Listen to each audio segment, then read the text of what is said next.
بسم الله الرحمن الرحيم. أهلا بحضراتكم. زي ما أنا معود الناس وأي حد بيتكلم معايا أو حد يعرفني أو أي حد بيسألني على أي حاجة متعودين مني على الصدق.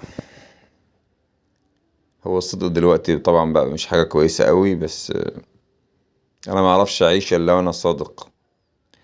الحوض فيه أوسة، بركز إن لما نيجي نشتري الحوض نقلبه على وشه. الحوض مش غويط، فيه عيوب كتير، بس كفاية إن هو واسع، طويل وعريض، بس مش غويط. لما نيجي نشتري اي حوض نركز ان الحوض يكون غويط. غويط بمعنى ان هو مش هيخلي الماء تضرب، مش هتطرطش. هنا القوسة دي ان شاء الله بيبقى لها حل. بنفرز كويس ونلزق الحوض بكلة من فوق، ونقفل من تحت بأسمنت او بمادة او اي حاجة هتقفل من تحت، هتمسك جامد بفضل الله. حاجز المية ده كان عريض لطلب العميل، حاجة ربنا يبارك لها، لغاية وانا ماشي في الشارع بتدعيلي. كان في 3 قلبات سلم.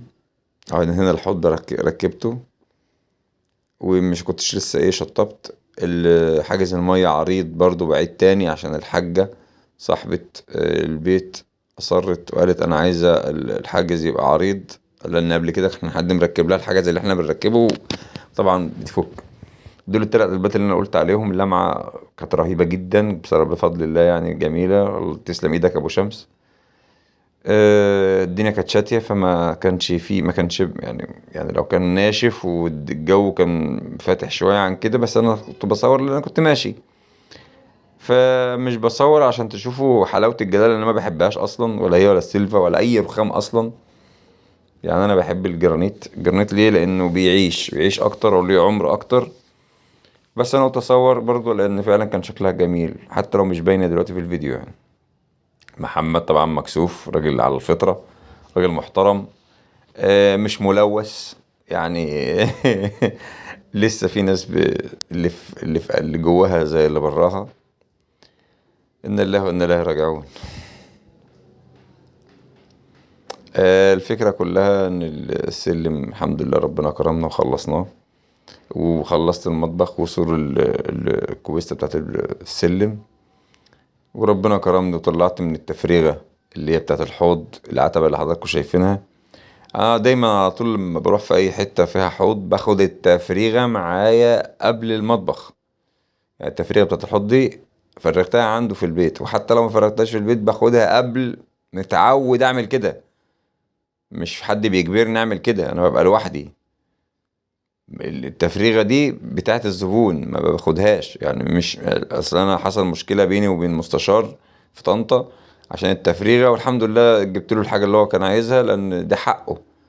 فانا كنت ناسي ان انا فعلا يعني عملت شغل من 8 سنين ومش عارف وديت التفريغة ولا لا، بس الحمد لله سديت ديني ورجعت التفريغة، اشتريت تفريغة يعني. ده قصدي كلامي من موضوع التفريغة.